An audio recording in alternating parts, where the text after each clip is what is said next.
লোডশেডিংয়ে অতিষ্ঠ চুয়াডাঙ্গার মানুষ ঘন ঘন বিদ্যুৎ বিভ্রাটে স্থবিরতা নেমে এসেছে বিদ্যুৎ নির্ভর ব্যবসা প্রতিষ্ঠান ও শিল্পে। এ বিষয়ে আরও জানাতে যুক্ত হচ্ছেন সহকর্মী কামরুজ্জামান সেলিম।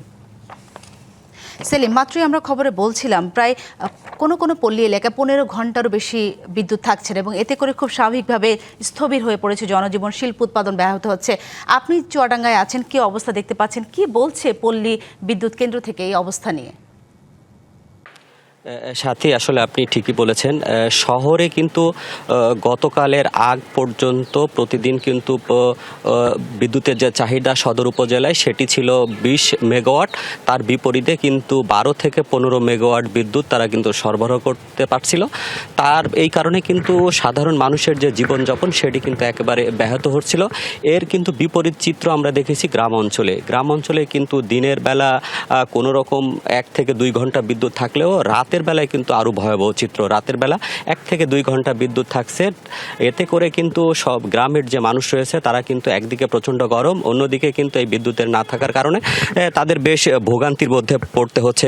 আপনি জানেন যে পল্লী বিদ্যুৎ যেটি রয়েছে তার আওতায় কিন্তু যেসব মাঠ রয়েছে সেখানে কিন্তু বিভিন্ন ধরনের কৃষি যে সেচ দিতে হয় সেখানে কিন্তু ব্যাহত হচ্ছে। তারা বিদ্যুতের কারণে সেচ দিতে পারছে না। আর যেটি রয়েছে কলকারখানা রয়েছে সেটা একেবারে স্থবির অবস্থা। নগদ নিয়ে এলো হার না মানা হার অফার। সর্বনিম্ন 10,000 টাকা রেমিটেন্স নগদে পাঠালে থাকছে স্বর্ণের হার জেতার সুযোগ।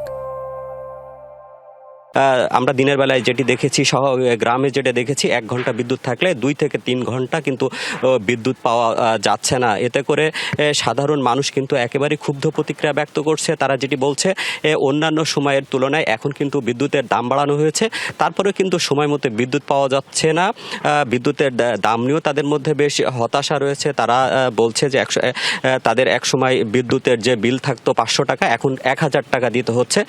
স্বাভাবিকভাবে তারা কিন্তু বেশ ক্ষুব্ধ। আমরা শহরে যেটা দেখেছি, গতকাল সন্ধ্যা থেকে বিদ্যুতের যে অবস্থা সেটি কিন্তু কিছুটা উন্নীত হয়েছে। আমি এখন দাঁড়িয়ে আছি চুয়াডাঙ্গা ওজোপাডিকর যে অফিস, সেখানে এখানকার কর্তৃপক্ষ যেটি বলছে গতকাল সন্ধ্যার পর থেকে 1 থেকে 2 ঘন্টা লোডশেডিং হয়েছে এবং গতকাল থেকে এখন পর্যন্ত শহরের অর্থাৎ ওজোপাডিকর যে বিদ্যুৎ অবস্থা সেটি কিন্তু বেশ উন্নতি দেখা যাচ্ছে। তো সালিহা, এই ছিল চুয়াডাঙ্গা থেকে সর্বশেষ। ধন্যবাদ আপনাকে।